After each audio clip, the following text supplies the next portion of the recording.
A new Tampa Bay Business Journal hits newsstands today, and as always, Alexis Muellner, the editor, is here to tell us about some of the week's big stories. Happy Friday. Always so good nice to see you again. You too. You've got a really good story here. Less than a dozen people, it turns out, controls the boards of two of the biggest businesses in the Bay Area, but recent turnover now is putting some extra scrutiny on these members. We're talking about digging and we have been. We're talking about the Hillsborough County Aviation Authority and the Port Authority Board.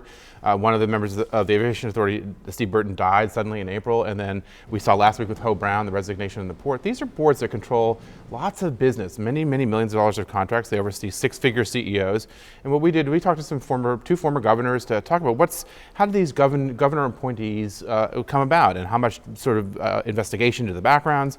It turns out that they can only do so much, and some really revealing insight in our story about the importance of these boards and what it means for these volunteer board members who decide to become civic activists and what kinds of scrutiny they're under. And in the wake of the Ho Brown stuff, we're looking very closely at even the applicants of these boards.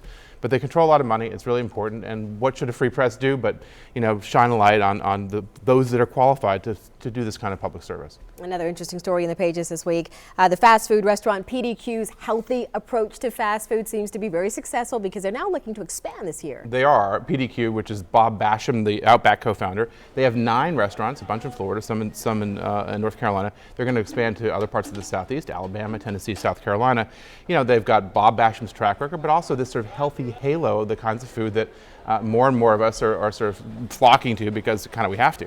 But it's a good sign that a local Tampa Bay concept is beginning to migrate elsewhere, and we like to see that. Gotta love it and gotta support them too. You do. All right, you got another really interesting story. Very cool. A networking group for women just formed, and they have the coolest name, Charity Chics. Charity Chics. Well, this is one of the most sort of networking-centric, friendly communities in the country. Charity Chics is a chapter that started in Tampa, and these are women that get together at night when there's less pressure to network, get to know each other, how they can do business with each other, but then give back. One of the members of this group is part of Dress for Success. They gave some money there.